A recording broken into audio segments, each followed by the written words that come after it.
So right now I'm gonna turn the mic over to our next speaker. But before then, I would like to just do a short introduction. So Christian Abosede, also known as ARAKUNRINDARE, a distinguished academic and researcher in the field of epigenetics and stem cell biology. He holds a first-class degree in physiology from the Federal University of Technology, Akure, and is currently pursuing his PhD at the esteemed University of North Dakota, USA.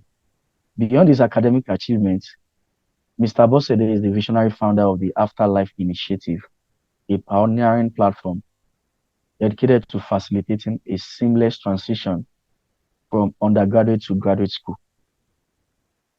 This initiative, under his leadership, has become a beacon of support and resources for aspiring scholars navigating the complexity of advancing their education. With a passion for meaningful connections and knowledge exchange, Mr. Abosede actively engages with professionals, scholars, and enthusiasts. His commitment to creating a positive impact in academia and beyond is evident in his endeavors. Today, we have the privilege of gaining insight from Mr. Abosede as he shares strategies on crafting compelling CVs and mastering the act of effective communication with esteemed professors. Let us welcome him and embrace the wisdom he brings to our journey of academic success. Thank you. All right, so I'm going to turn over the mic to Abosede right now. So thank you so much, Christian. All right, sir. Thank you very much for that honorable welcome. I'm honored, sir. I don't want to show. Can everyone hear me, please?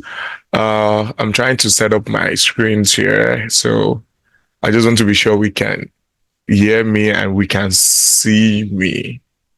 So just give me a minute. I'll try to set up my screen.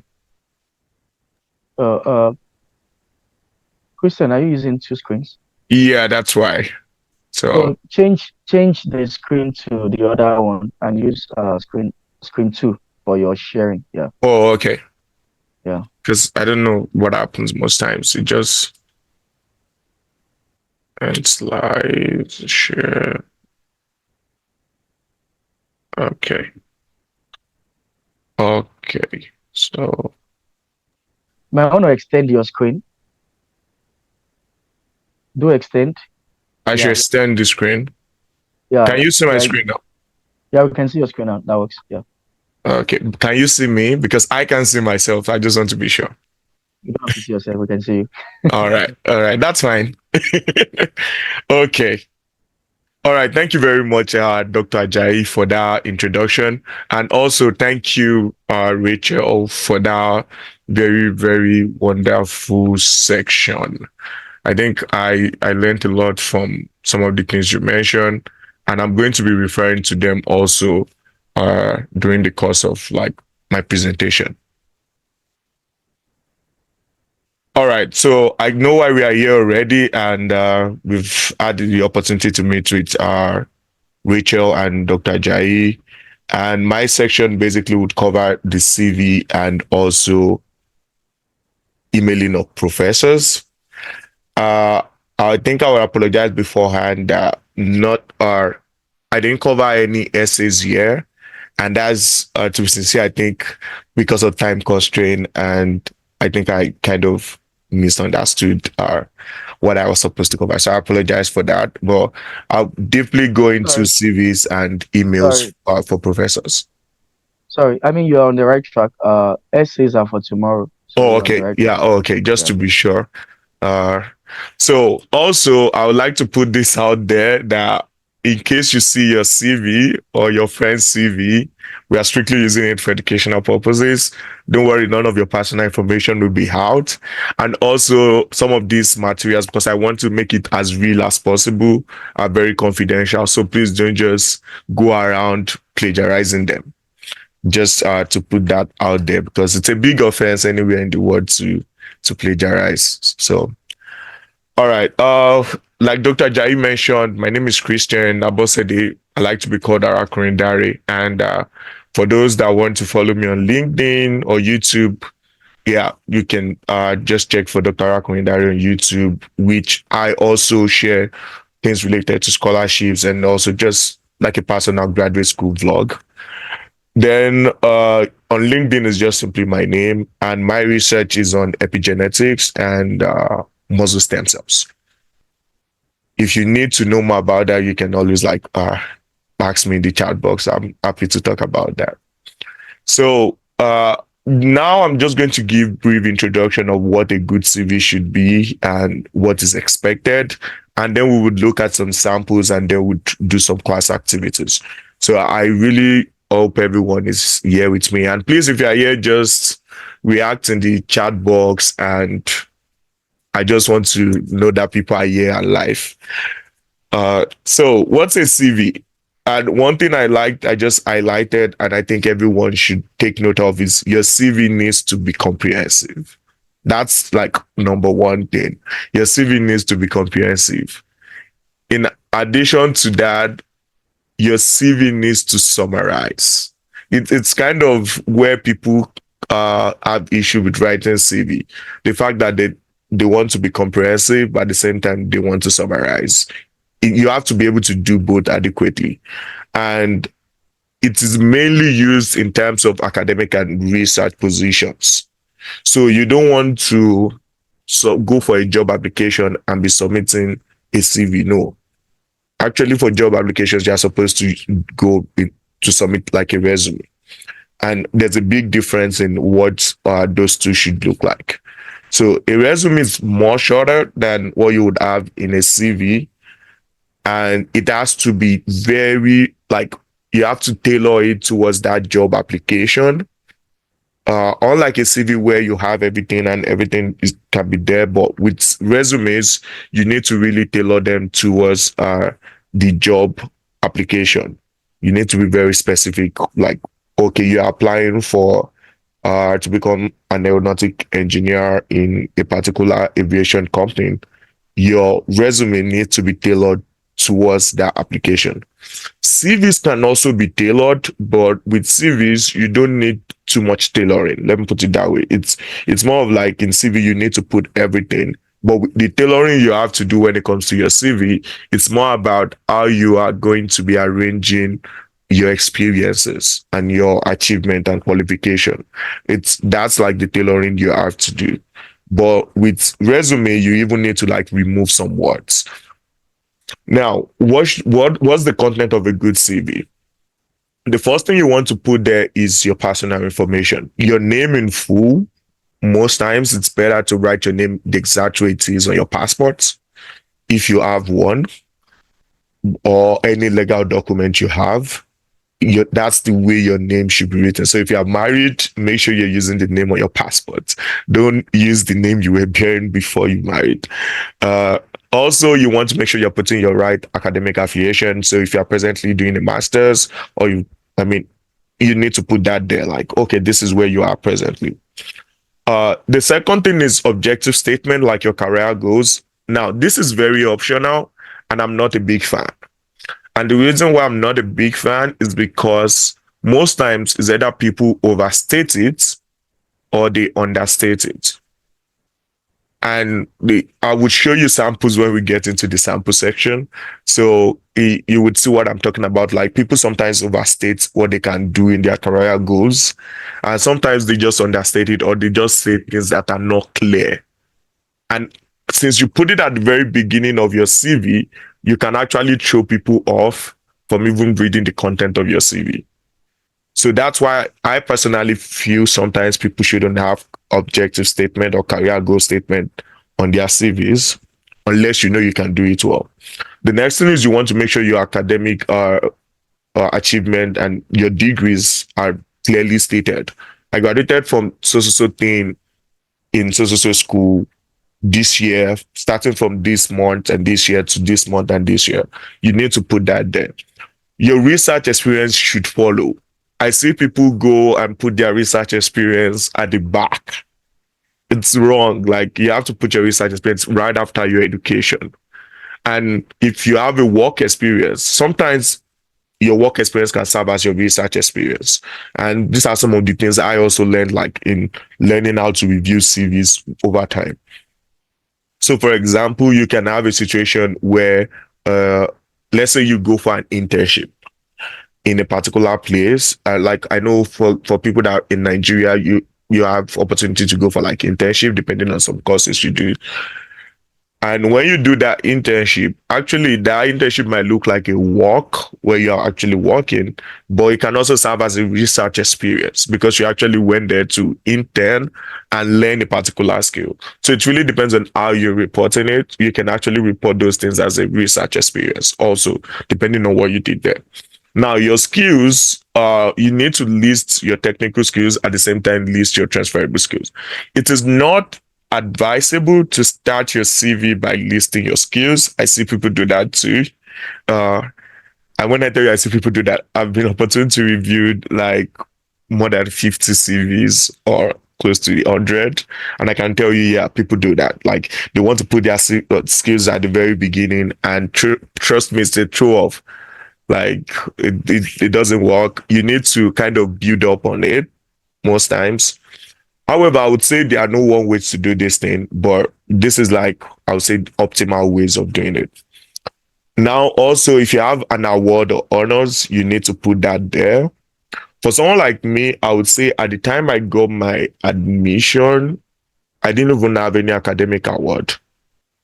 To be sincere, I mean, I see people put acknowledgement they get from vice chancellors for being a first class graduate. I think it's valid, but personally, I didn't put it because I don't see it as an academic award. It's a recognition. I don't really see it as an academic award of like maybe being the best graduating student or being, yeah, I didn't see it that way. So I didn't even put it on my CV at that time. But if you have any, definitely you want to put it on your CV. Publications are very important, and presentations. I know in Nigeria we don't necessarily have that presentation setting, but I think it might be available in other part of Africa.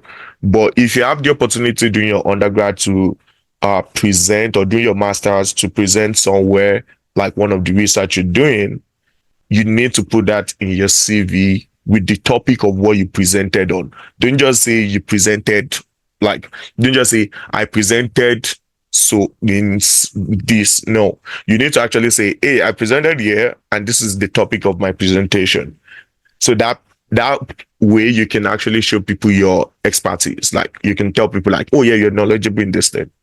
So that's very important. Also with publication, I would say if you're in life sciences, so if you're in like similar to a program I'm in, like biomedical sciences, make sure your reference is in AMA because people look at that. So you reference, you do it as if you're referencing yourself. You don't want to just do your referencing anyhow. No, you have to reference it like you're referencing a particular paper. Then the last thing, which I think it's important to me, is volunteering and doing community services. You need to put this there. How are you contributing to the SDGs? If you've been part of a program that helped the less privileged, that helped in climate change, that helped in maybe increasing awareness for women in STEM, these are things that are very, very important, especially if you're applying to international schools. I can't overstress this. Like, this can literally get you admission. Like for me, my CV was like 2 pages long at the time I was applying, and the second page was all volunteering. So SDGs basically mean Sustainable Development Goals, and this is something you can check online to learn more about. This is me reacting to one of the questions in the chat box. Sorry. So now I'll go to the common pitfalls I see with people. Now, the first one that is like the baseline for like when you see a CV and it will just be like, oh, okay, it's the inconsistent formatting. So you see someone start with like bold in their name, and the next one they are going to italics, and the next thing they're already on, maybe they start with one font and they go to another font type, or they're using font size 12, then they go to font size 15, then they go back to 20. That is a big throw off. The next one is irrelevant information. It's okay that you were the timekeeper when you were in primary school, but we don't need to know at this stage. No one cares, to be sincere. The fact that you've been able to go through undergrad, you have no one really care about what you did in primary school. So you don't want to be putting those kind of information there. Another one is unprofessional emails. I would have said people should put their emails in the chat, but I guess that would be maybe too personal. But sometimes you see people use emails like sexyqueen@gmail.com, pablo@gmail.com when your name is Kunle. There's a lot of disparity in that. Like if you send me an email and your email is showing Pablo, trust me, the chances I'm replying that email, it's already like zero. It's even like negative. So unprofessional emails are big throw ups, like big throw ups, very big. Uh, the next one is addresses. Make sure you're using your right address because, and this relates to your email address and your mailing addresses because your mailing addresses are very important, especially if you're applying to like international opportunities. Your emailing addresses are just very important. Like, go as much as putting your zip codes on those addresses. Now, the next one is missing contact information. So you put your CV together and you just write your name. No email, no phone number, no mailing address. That's a no. Like, it's really a no. But people don't really do that much, so it's fine. The next one is overuse of jargon. Now, jargon doesn't mean nonsense. It means technical terms that are peculiar to a field, just to clarify that. So I'm not saying the person is using nonsense. Like, I mean, the person is overusing the term in the field. So for example, if someone like me wants to write my CV and I start by just putting a lot of, how will I put it now? A lot of, so there's a tone modification and there's a lot of RNA interference and all those kind of molecular biology jargon. If you use too much of it, then you start to throw people off because trust me, the people that would have a look at your application, most of them might not be experts in that field. So you are having like a committee where some of them are actually not expert of your field. So you want to make sure you're not overusing your field jargon too much. That's one. So the next one is also errors and typos. This also happen a lot. So for example, let's say you are trying to spell something, you misspell them, and that can may or mar what you're talking about. Especially, let's say you are trying to explain a project you did, and instead of saying histone acetylation, you said histone methylation, which are like different things. So you need to also make sure you're like making good representation of whatever you're saying and you're avoiding typos. These I already mentioned, generic use of objective statements. Yeah, I feel like that's one of the issues I have with objective statement. People just go online and copy one objective statement or see someone's format and just edit and use, and that leads to like the thing sounding so generic and really not useful. Then the next one, too long or short paragraphs. Like I said, your CV needs to be comprehensive but at the same time summarized. So when people look at a particular section, they feel like, oh, should I write a lot of things in this thing to like explain it very well? Or sometimes they just write too small, they just list and just stop it there. Those are like some of the pitfalls I see often. Then the next one I said is lack of tailoring. So for example, if you're applying to a position where, let's say, they mention a lot of research, like they need someone that have research experience, but you've been someone that's so focused on like maybe clinical experience. How do you want to tailor that your clinical experience to a research application? You need to be able to do that. And you can actually still report what you are doing in a research format.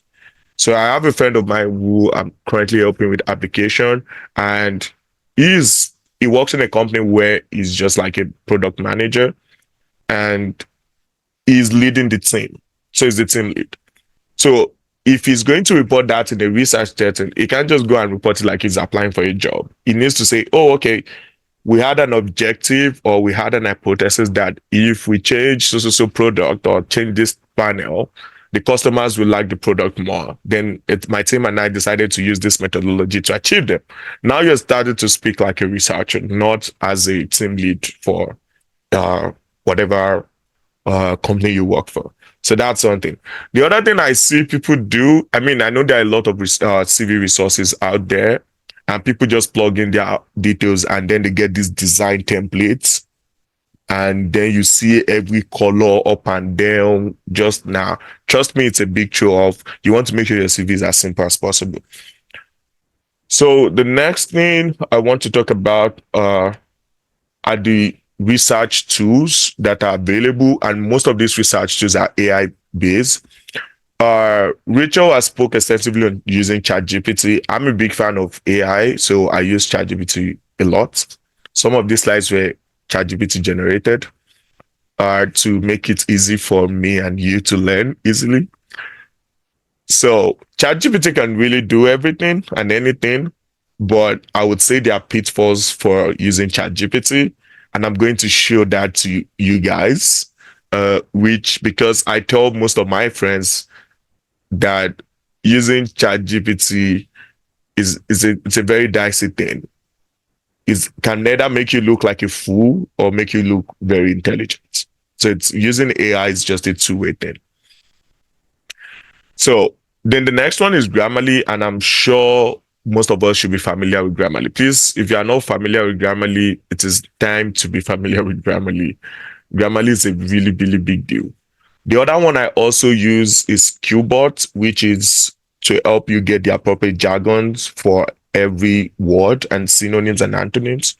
And also, it really helps with paraphrasing. So it can help you to make your short or your long sentences or paragraphs shorter. And it can actually even help make your short sentences longer, depending on how well you know how to use it. So I found one while I was preparing for this presentation called the Hemingway editor also, and it's really similar to Grammarly in the way they do their thing. Although I think it's a paid for you have to pay to use a premium access. Then there's another one, word counter. Now this might be very related to writing personal statements and also in terms of your CV. So for example, let's say they are giving you like a really strong restraint on how many things you should put in your CV. This word counter helps you count the number of words and character you have, and you can easily use that to know how much you need to write or what you need to remove. Now, these are my cheat codes that I've actually been using to help people in getting better CVs. The first one is changing margins, which I'm going to show in some of the samples we have. The next one is using plugins for some of these tools I already mentioned on your Microsoft Word. Then the next one will be paragraph spacing, and I'm going to just make like a demo for these three things I've mentioned. If I forget any, someone please just remind me in the chat box, and I'll be willing to share it. So I'm going to show you guys some CV samples. Then we'll have like a 3 minutes Q&A section. So please prepare your question.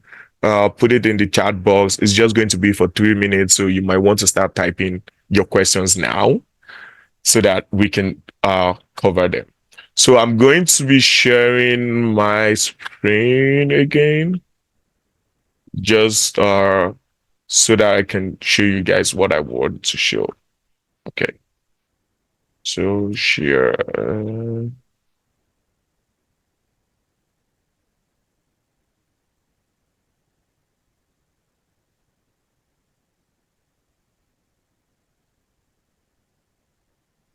All right. So for the CV, now I have some exercise CV, would use them. But I'll just go through these CVs one after the other. Can everyone see my screen? I'm showing a new CV now. I just want to be sure everyone can see my screen. Please let me know in the chat box if you can see my screen. I just want to be sure, because I just changed the screen now to a new one. All right. All right. Okay. Oh, it's not clear. I'll try and zoom out a little. So I hope this is clearer. Now, look at this person's CV. I'm definitely sure this person used a tool to do the CV. But what do you guys think? Do you think you like this kind of CV? Like, looking at it is starting with the red color, then inside you have text in blue, then red, then white, then black. I mean, it's okay to be aesthetic, but this is not a graphics. You're not trying to like go for a graphics application. And the fun part about this is, to be sincere, it doesn't really matter. Like, if I've seen even people that have like really good grades, like for example, this person is a 2-1 student. So the person is actually a good student, but has a bad CV. So that it's one of those things I try to tell people, like, don't just you need to be careful about these things, which is some of the things I mentioned as pitfalls for CV. Now, let's look at this person profile, or what you can call like the career goals. So look at what the person said. First, extremely motivated to develop my skills and grow professionally in the field of biomedical technology. Familiarity with biomedical engineering principles and techniques, to participate as a team member in a dynamic work environment where I can fully utilize my training, creativity, problem solving skills, interpersonal skills with accuracy and efficiency while making a contribution to the success of my employer. Now, everything, this alone is a throw up to the whole graduate committee. Like, the moment they see this, trust me, your CV is going right out to like wherever they put CVs, they won't check, because you first, it sounded so generic about you being a team member, dynamic work environment, but the fact that you it ended with the success of my employer, it's yeah, it's out. It's like it's going to be out immediately. These are some of the things I tell people, like, you need to be very careful about just using this type of openings in your CV, because yeah, they can mean a lot to you. Now, let me see. This is another one. Also, this person, I highlighted their summary, and if you look at this person's summary, recent graduate of mining engineering, Federal University of Technology, proficient in this, skilled in this, team player with proven ability to work in fast-paced environment. For me, I think when I checked this, everything sounded okay until this fast-paced environment. Now, it's okay to say you can work under pressure and other things, but that shouldn't be your career goals or your professional summary, in my opinion. And the reason is because, well, how do you define a fast-paced environment? It's true, graduate school is fast-paced, but you can't just say you've been proven. Like, who proved it? So there are some things you want to kind of avoid when you're talking about some things. Yeah, when you, especially this. And another thing why I don't like professional summary is, now this person spend so much time talking about their professional summary, which is like almost 7 lines long. But then look at the justification. This is just a work experience that is less than your professional summary. How do you justify that? So there's no correlation between you justifying how much of a team player and proven person you are in a fast-paced environment and the work experience you are providing. Just another example of to be sincere, it's a lot to go through, but I mean, I'll just go through this one and then go through one I feel is really good. Also, this person used the design, and this person started with competencies, which in my opinion are still like skills that this person mentioned, which shouldn't be here at all. However, this is a very, very short, and I think it's a really good, precise profile summary. You don't want to make your profile summary just too long for no reasons. Uh, the other thing, also look at this work experience. The person just said DNLD International LLC distributor. Okay, what did you distribute? Nothing. No one has that opinion. Now, this is also part of the part where I said unnecessary information. These informations are really not needed because they don't contribute to this person's application to grad school. Now I'm going to give a really good example of, well, Worship, I'm sorry. I know I saw you in the audience, so I'm using your CV and I'm sure you'll be happy for me to use it. I didn't know this was still going to show. Uh, Now look at this CV. No professional summaries. And talking about formatting, you can put your things anywhere you want them to be, but no professional summary, straight to education. Now this is really straightforward for me. Like that's what I want to see. It, you're going straight to your education. After your education, you're going straight to your research and laboratory experience. You need to remember that you're applying for a graduate school program.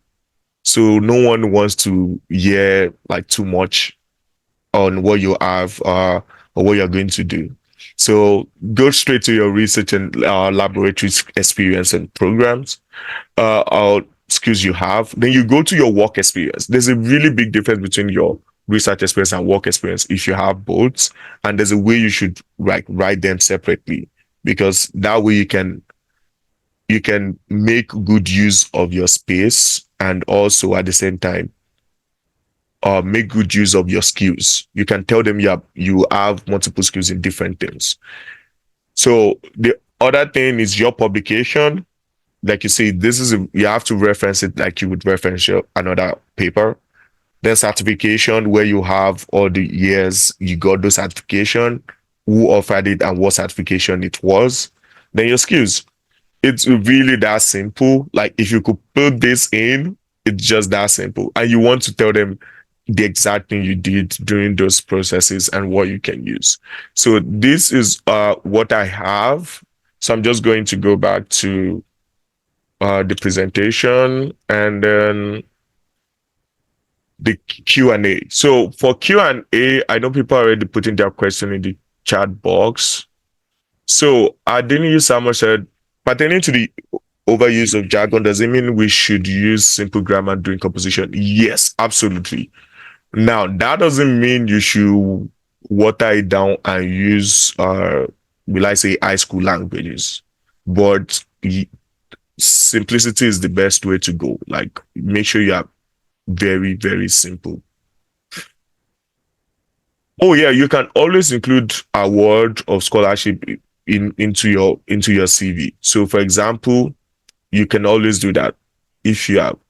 What of those of us without volunteering experience? Oh, the last CV I showed, that person doesn't have any volunteering experience in it at all. That person doesn't even have any volunteering experience in it. So it doesn't matter if you don't have a volunteering experience. The other experiences you have, just make sure you are presenting them in the best way possible. Can you give more details on the CV tools and now we can make a copy of our CV? Yeah. Oh yeah, definitely. We're going to have a class activity on CV and now, which structure is the best because they are all different? No structure is the best, but there are structures that give you the best results, if that makes sense. And so it means you can have like different things, you can put them together, but they should be an order. Your CV should be like a story. Please, the second class offer we added to now your second class, what's that called now? What you graduate with, either first class, second class, or whatever class, should be added directly to your education, where you mention, oh, I'm a bachelor's of physiology, then your either first class or whatever, then you can then put the school that you graduate from.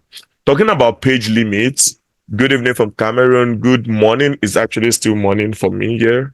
So talking about number of pages, unless you have really relevant stuff and you're good at what you're applying for, I would say 3 pages is the max. I advise people to do. And trust me, within 3 pages you can present yourself to someone and they'll be convinced. If you can't do it in 3 pages, you probably won't be able to do it in 5. That's just the key. Like if you can't do it in 3 pages, you probably won't be able to do it in 5. Can high school awards suffice? I'd say unless it's an award that's like nationally recognized. If it's within your school where they named you the best head boy, I'll say you should keep it out of your CV. Now your referencing should be out of your CV. To be sincere, don't mention your reference details and everything in your CV. It's a really wrong idea because you're releasing their personal information to everyone you probably share that CV with. And secondly, it's of no use because you still probably feel it during the application. Any need to include diversity work experience, diverse work experience.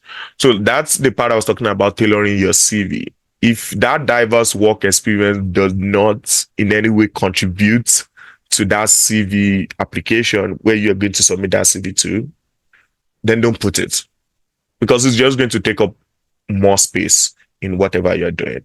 So you can keep your question coming. We attend to them. And I'm kind of bent on time, so I don't want Dr. Jai to send me out of here. Now, going to code emails, I know some people have asked about code emails, and I'm just going to like let you guys. So one thing you should know about code emails is code email is unsolicited. What that means is the person doesn't really care. Like the person doesn't know you.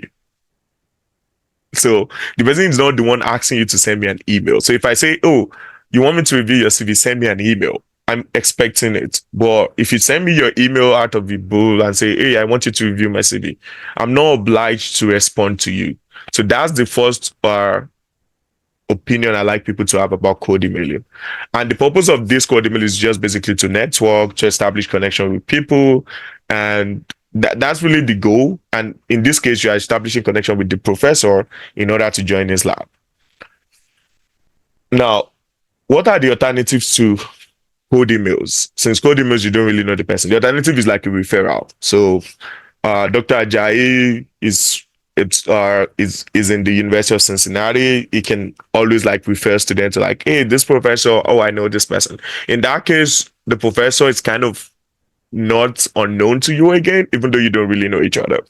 Also, LinkedIn connection. I know Rachel mentioned on some of these that we shouldn't waste time trolling people on social media, or we should spend more time connecting with people. And I think it's really good. I've connected with professors online, and yes, I mean, we don't know each other, but I mean, I engage their tweet, and that way they notice me and they eventually like reply some of my messages. The other one, which is also good, I would advise is institutional and organization fairs.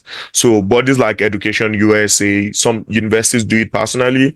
They hold fairs where they actually bring some of these professors to talk, and you can always connect with them. That way they know you and they can easily respond to your email if you ever want to reach out to them. So the next one is what should be the content. The first one is the proper salutation. So you don't want to just go, I mean, these guys are westernized, but I mean, so you can always say, dear, for example, if the name of the professor is Samson, you can always say, dear Samson, or dear Samson, or good morning, Samson. They're okay with it, but that's when they're familiar with you.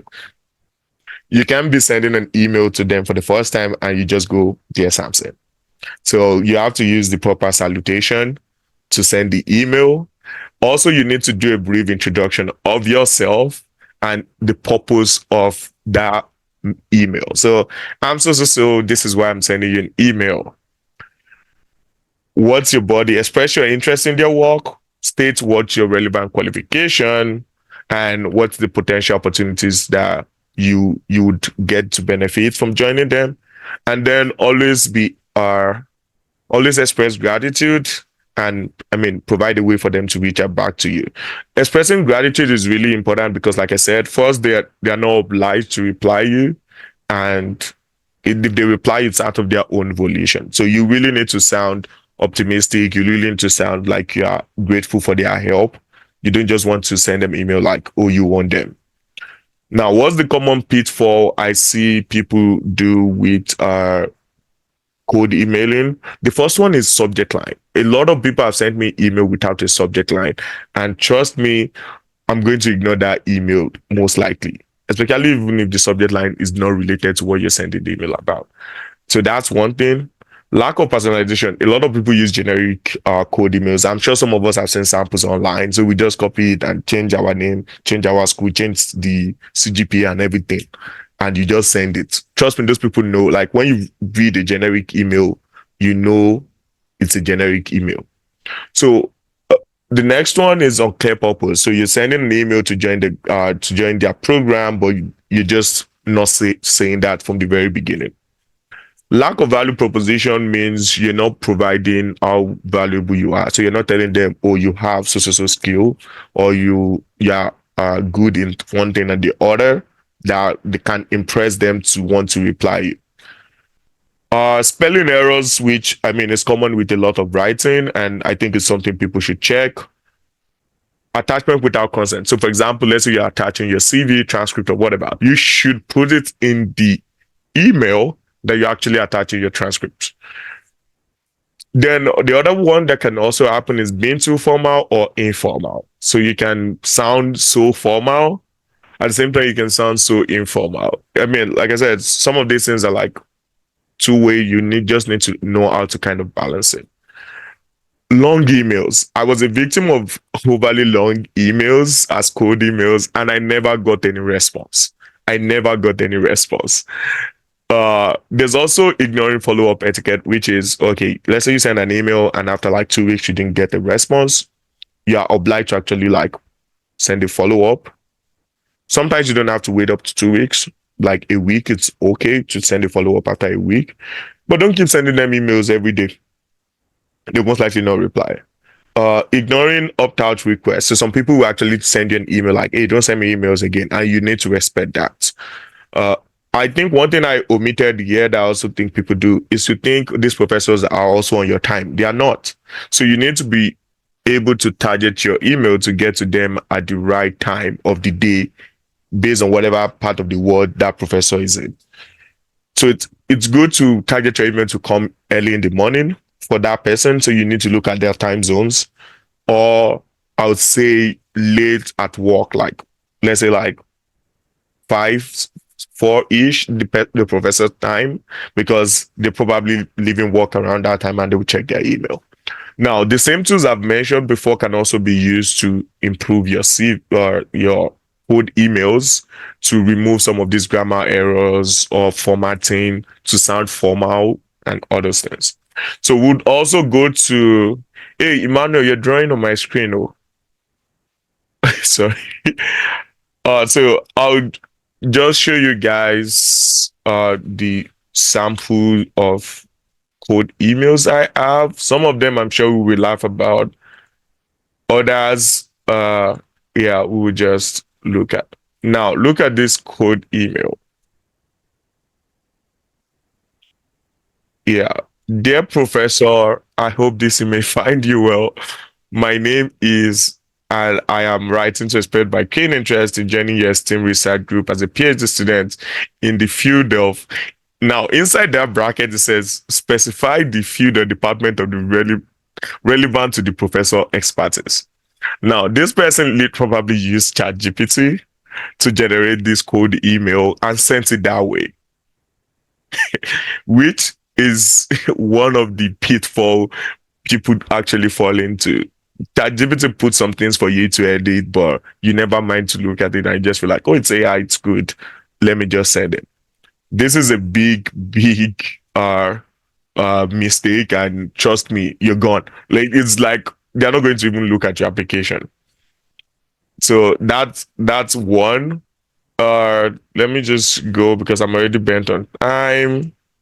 And we're trying to like not take too long. So all right, this is the second sample. Dear Professor, good day. I hope you're doing well. Firstly, I must admit how cute you are. I visited your profile and saw your profile picture. I intentionally put this here. I'm sure some of us have seen this. But now, the person did one very good thing. At least he checked out the professor's profile. But now this became very, very informal. Like, how do you tell the professor that, oh, you look cute? Whereas the heading of your email says research assistantship. Obviously, you're looking for another ship in the way you started that email. Don't save. Yeah, Christian, is it possible for you to delete the stuff on that screen? I don't Yeah, know why I'm people are trying doing to. that. Yeah, I don't know. That's not proper behavior, please, guys. You can't be doing this in a public event, writing on the screen while a presentation Uh, is going on. It's not good. These are the kind of things we have to learn, acting right. Yeah. So Yeah, I think there's it's I don't know. Can you stop sharing so I can oh, so okay. we start yeah, I don't like it because we are Oh, recording okay. actually and people are seeing that. Yeah, This is so not good. I'm just going to share back again. I think it's out now. Yeah, can Please, do you know the everyone? person sorry, do you know the person who did that? I think the name started with Emmanuel. Yeah, because I All right. kind of noticed when the person started the All right. drawing. I Yeah, know the name started with please. Emmanuel something. Yeah, Now, please go ahead. Yeah. this is actually one of my emails, and I just wanted this to be very real so that we can check this. Now, I fell victim of, I mean, some of the short pitfalls I mentioned, which is I never did the proper introduction of myself. I just went from like, hey, I'm happy to check you out from this prestigious institute. Oh, I didn't even mention the name of the institution. And I was like just jumping into how enthusiastic I am about studying nutrition. And oh, I have a publication in pipeline. Or I mentioned the person's publication and everything. And I just said, oh, please check my CV and resume out. And I never got any response. This is one of those things where, yeah, you can have good intentions and everything, but if you're not presenting them right, trust me, it's really not going to go anywhere. And this even sounded generic from the very beginning. So that which I did, like I had this template and I was just sending it to everybody. Now, this CV was my best CV ever. Like I said, sorry, CV. This email I'm showing right now actually gave me the most turnover in terms of response from professors. And it's actually the shortest I think I've ever written. And it's so simple. Now, I was kind of informal, but I was still formal, which is good day and happy new year, Dr. Jude. I want to start my application for a master's and PhD in physiology. I have a few questions. I have a barbiturated degree. Will I be accepted for the PhD program? When is the deadline? And is it possible to do a lab rotation? And do I have to contact the faculty to be accepted into the program? This is to know that you are one of the faculties I am interested in. Thank you for your time and response, sir. Regards, Christian. Trust me, I used this template for like almost 3 professors and I got responses.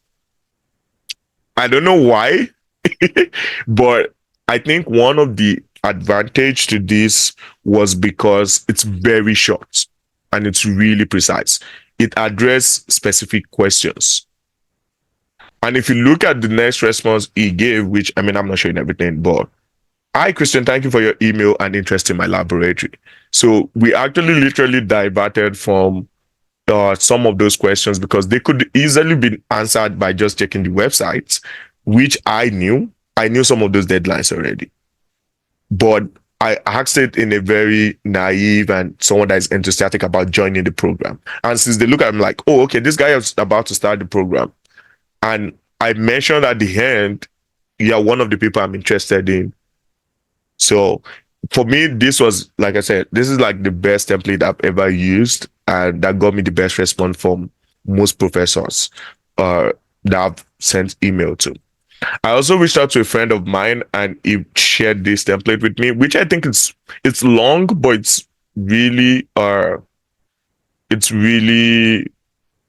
detailed and well organized, which is a Professor this with a very good headline request for PhD supervision in this for this academic year, and a very, very good introduction of himself. I have so motivation for this. I feel like it can be shorter, but I feel like it covered every part of what a good code email should cover.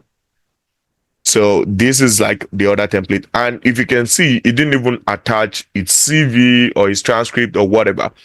I don't, so far, based on my knowledge, I don't think attaching your CV or resume really increases your chance sometimes. So you might just need to send it as simple as it can be for you to get that response. And that might be like one of the best response you get from just following up. So that being said, I know I've addressed some of the Q&As and we're kind of bent on time. So I would just look into the chat and see if I can address some of the questions that I've not addressed before. Uh, okay. So most of the questions are still on CVs. If you have, how do you spike the attention of professors? So one of the thing I would say is to talk about them. Don't make the email about yourself. Talk about them. So you want to show that you have knowledge of what they are doing. You want to say you're enthusiastic about talking to them about their work. So that's one of the way to get their attention. Another way I saw online is you can actually like request for a paper from a supervisor, like a potential supervisor, like, hey, Dr. This, I'm currently writing a paper and I'm referencing your work on this. I would like to request for that paper because in Nigeria I have to pay a social amount for it. They will be happy to share the paper with you. And from there, you can then mention like you're looking to apply to grad school and you're one of the potential supervisors you're looking to join. So that's another way to do that. Please, what is lab rotation? So lab rotation is basically you go into a school, but then you don't have a supervisor. So they allow you to go into multiple labs before you eventually pick one of them. So it's like a scientific dating. You date different, that's what I like to call it. So you date different supervisors for a period of weeks or months, and then you decide, oh, is this person suited enough to be my supervisor? And they also decide, like, oh, are you suited enough to be their student? And then you decide who you want to eventually join.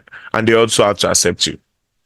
What document do you attach to the code email? I think I've addressed this. I don't think you should attach a document to your code emails initially unless they're requested for. Uh, so yeah, I don't think there are other questions. So I'll just go to the class exercise. I hope people can still see my screen. So now for the class exercise, we have a CV championship, which I would like people to vote in the chat box, or if we can create a poll, Dr. Ajayi, I would appreciate that.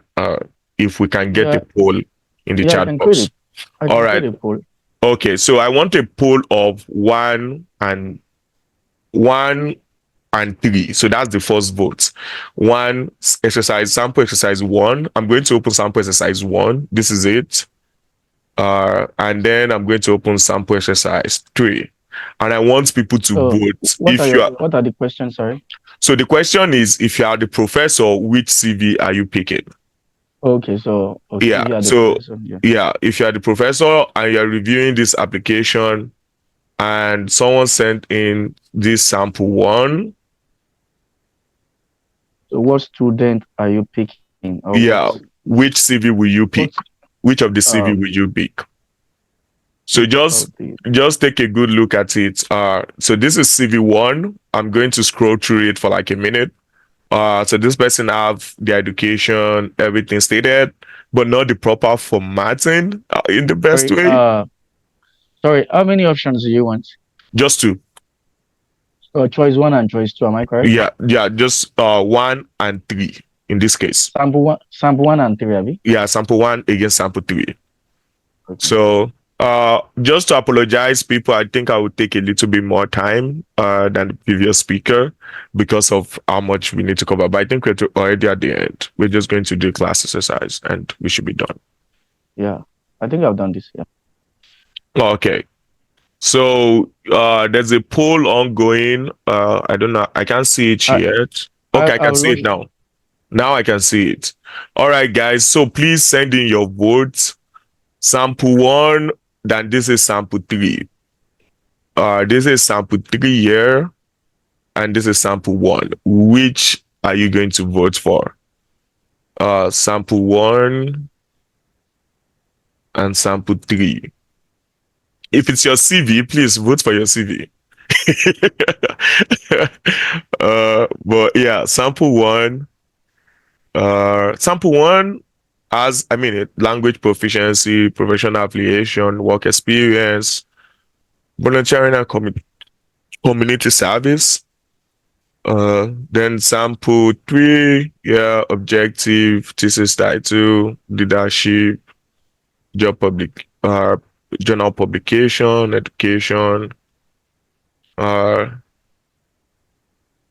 Okay. So, which one are you voting for? Uh, Israel, I think you should check. You should be able to find the poll. We have 21 votes, and I think we are like 77 on this call. So if we have up to 30, we just continue to the next stage of the championship. Wow, I'm kind of surprised by this result I'm seeing, but I would probably ask people why they're picking sample three, because sample three is leading the polls right now. Uh,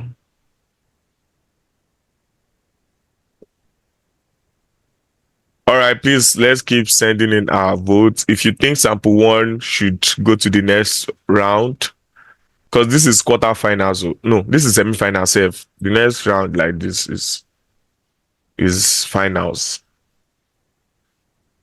All right, two more votes and would end the polls because we're almost about 30 polls now. Uh, someone said sample three is more brief and concise. Well, like I said, your CV needs to be summarized, but at the same time, it needs to be comprehensive. So you need to make sure whatever CV you are voting for falls into that category of summary, but at the same time comprehensive. So if you think sample three is comprehensive enough compared to sample one, you should vote in for that. So okay, I would end it now, and I think sample three has it. Well, if I'm to vote, so you can help me share the results uh into the chat so that people can see. Now, if I'm to vote, I'll vote sample one. And the reason why we vote sample one, but I know the reason why most people voted sample three. But the reason why I personally will vote sample one is sample one actually is very comprehensive and summarized. The only thing this person lacked was the formatting. And that formatting alone, I think, is the reason why most people voted for sample three, because this person seemed to have everything in a well arranged form and they look summarized. However, sample three is really bad, and I will tell you why it's bad. First, this person wrote everything in all block, which is a very bad thing to do in terms of like presenting your CV. But because the formatting was there, I'm sure that's why most people just voted for sample three. Okay, so the next semi-final match is between sample two and sample four. So Dr. Jai, you can help me change the polls to sample three against sample four. Still the same question. Sample three against sample four, am I correct? No, sample two against sample four. Sample two against sample four, okay. Yeah, So I'm gonna edit it. Yeah. Yeah, so sample three qualifies to the finals. So this is sample. Let me just float my. Yeah. So this is sample two and this is sample four. I think this should be tough. So this is sample four. Now, if you are to vote, please let's know what you're voting for. And this is sample two. Now, this time everybody sample has two and four, am I correct? Yeah, sample two and four, sir. Now, everybody, I think you both of them, I would say, are well summarized. They both show the right things. But which one are you still going to be more obliged to pick if you are the professor?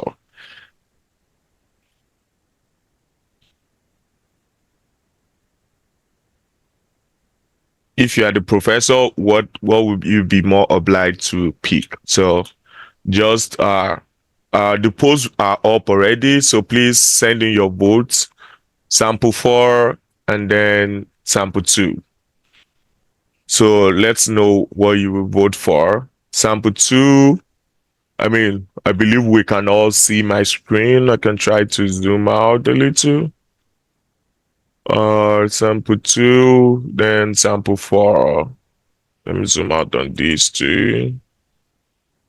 Okay. So yeah, so what do you guys think? How many votes do we? Wow, we already have 32 votes. Like, wow, a lot of people are voting this time. Okay. Okay, so yeah, I guess the question has been up for, it's going to be up for up to a minute very soon. So I'm going to close the poll at 1 minute 30 seconds mark. So sample two, and please don't vote because it's for your friend or something. Like vote because okay, some of the things we've learned here today, you are convinced that this CV represents that. So sample four, okay. So yeah, poll has ended and sample four has it. Okay. So now, sir, the finals, we are not in finals like this. Sample Okay. three against sample four. All right, let's go. All right. So sample three against sample four. Please let's send in our votes. Sample three against sample four.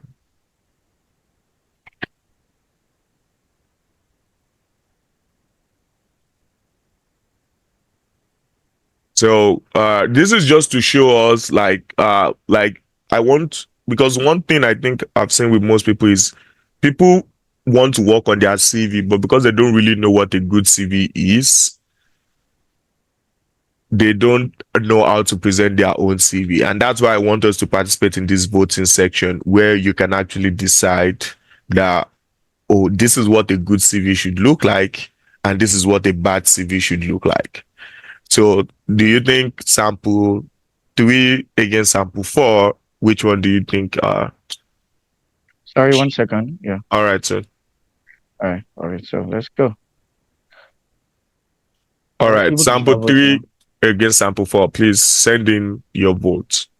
I'm sure you've seen both samples already, so I'm not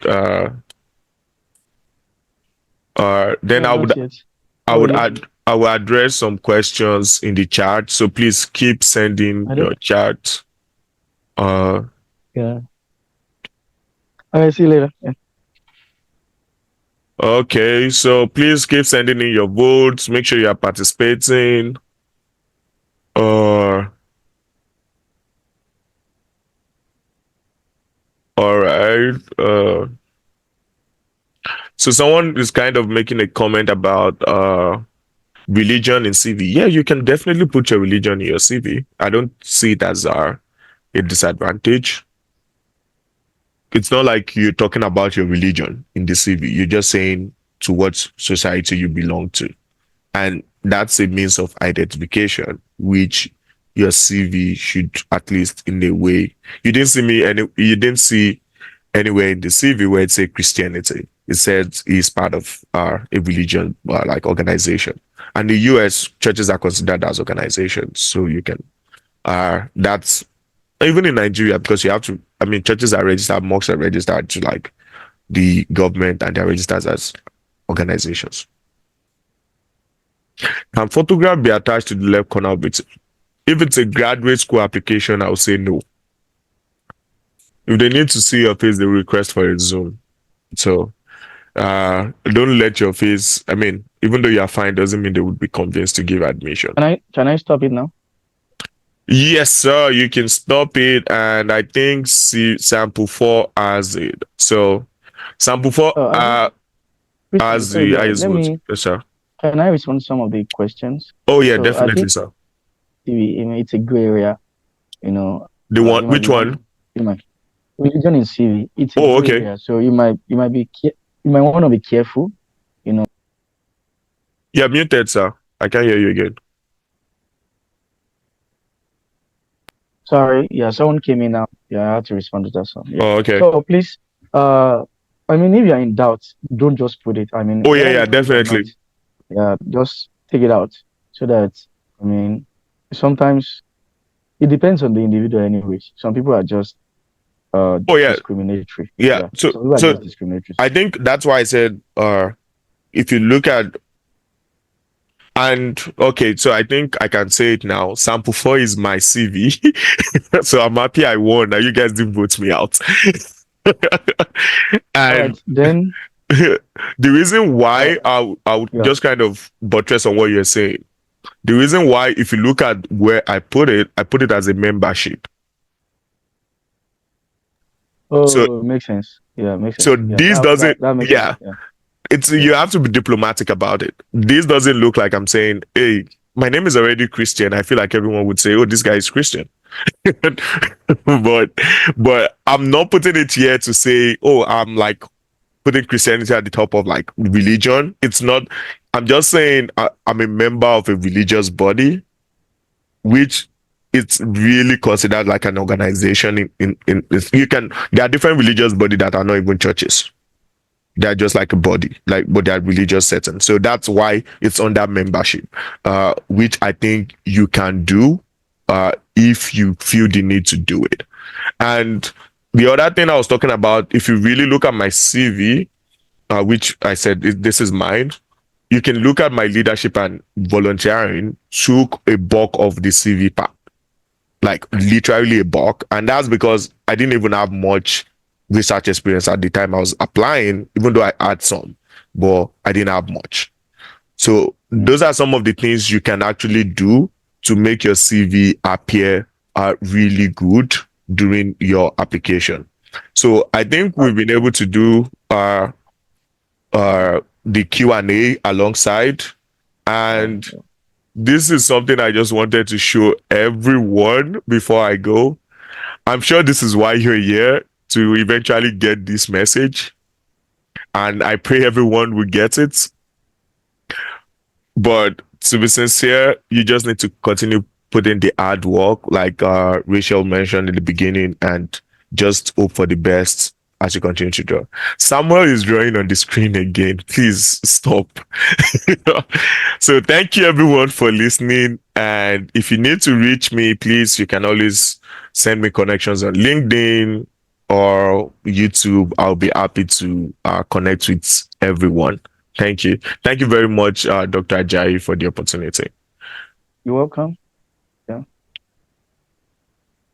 All right. So So, can you yeah. hear me? Yeah, I think there's some other questions there. Option. Oh, okay. Yeah. So yeah. So I think Now, first of all, do you want me to react to no, the questions, or you just continue? yeah, no, you will react to some of the questions. So Oh, I want us okay. to get out of this place by 1:30. Yeah. Oh, okay. Sorry, I'm looking at my time. I want us to get there in the next eight 8 minutes. minutes. Yeah. Yeah, we have to finish. Yeah. So just to add to what okay, so there was a question here, can a photograph be attached at the right or left top corner? I don't know whatever corner you choose. It depends on the region. So there's what we call Europa CV, which is used for applying to European schools. So those ones often have what's called passport photograph. So if that is the case, you can add it. But if you are applying to the US, Canada, nobody needs your passport. Only needs to see your face. Yeah. All right. So that's just what I wanted to add. All right. Go ahead, Kristen, by asking. Responding to the other questions. Yeah. Oh, okay, sir. So, I dropped my LinkedIn page is just my full name, and you can always send me connection. Yeah, like you mentioned, I think that was one thing I omitted, that the Europass CVs, I think, is the one they use for Erasmus, or some European schools also accept it. So you need to like format your CV in a particular way, and they have like their own website that actually does that formatting. You just need to put in the right information for that to happen. For CV backlog, will the department contact you through the email addresses? And I ask because my CV is different from my graduate. So if you have a CV email that is different from your graduate application email, that's wrong. You need to make sure you're putting those emails in your CV. So if you want to list more than one email, it's possible. It's okay. You can always put one email and then put like an alternative email. But the email you know will be the most active email at that time should be the email you are putting on your CV. Someone said I sent an email to professor. Now I realize why he never responded. Can I send another one different from the previous one? I think it's a little bit dicey if you reached out to the person earlier and the person ignored. It's a little bit dicey. However, what I would say you can do, you can actually still reach out to that person, but on a different platform. So I would say, for example, let's say you know the person's full name, you can go to like maybe their LinkedIn or go to their Twitter page and engage them there. they would most likely have forgotten about the CV. But if you send another one, they will still remember. But if you engage them on a different platform, I think they might be more receptive. And if you do that more professionally, so they might be more receptive. Or so I think that's is that okay. Yeah, I I think think that's that yeah. yeah, that's I don't That think sounds right. that's Yeah, I mean that I don't know, Christian, do you still have like maybe a few minutes so that you can answer some of the questions that might come up over here? oh yeah, Because I would like definitely. Yeah, everyone for I sure. still have few minutes. Can you have access to my presentation slide? Oh, definitely. I think I might share that through Dr. Ajayi. And Share the yeah. and I mean these sections are recorded and I'm sure they'll be available on YouTube. So you can always go back and look at them and just watch and learn more. So definitely we are happy to help. If you and I think I'll ask for permission before I do this. Mr. Jai, can I put my email for people that wants me to review their CV For sure. so they can Why reach out not? to me? Yeah, So if why you not? want me to review your CV, I'm just going to put my email that you can send it to. And please follow all the uh tips we've taught today, proper subjects and proper content. It's very important that those things are there. But yeah, I just dropped an email in the chat and you can always send me an email on that email for me to review your CV. At the same time, I'll say please keep it in mind I'm a graduate student. So my timeline might be really different from your timeline in terms of responses. Just let me know if it's an urgent thing or you're preparing for an application, then I'll be more obliged to prioritize in terms of reviewing. All right, thank you. So I know Christian, you want to go on, and keep talking. So Oh yeah, yeah, I'm you have to okay. go. I'm okay talking all day, but All right, so yeah, yeah. definitely. Yeah, so thank you everyone for joining us today. I'm very, very grateful. So this is just day one of 2 days. So just imagine how much you gain today. You're still gonna get doses of that tomorrow. So please come around tomorrow, same time. Let's enjoy ourselves. Tomorrow we're gonna be talking about crafting, scholarship worthy essays. And we're gonna be talking about how you can ace your interviews. Sometimes interviews come up and you have to get the right strategy for that. All right. So once again, I would like to appreciate all our speakers. Thank you so much, Rachel from the University of is Umia University in Sweden, and Christian Abosede from the University of North Dakota in the United States. Thank you I'm very much, very, very sir. grateful for everyone for joining us. Thank you so much. So I actually I'm going to send a link to everyone. So it's in the chat box. Please fill up our feedback form. So it's just to help us improve on our events. So please go ahead.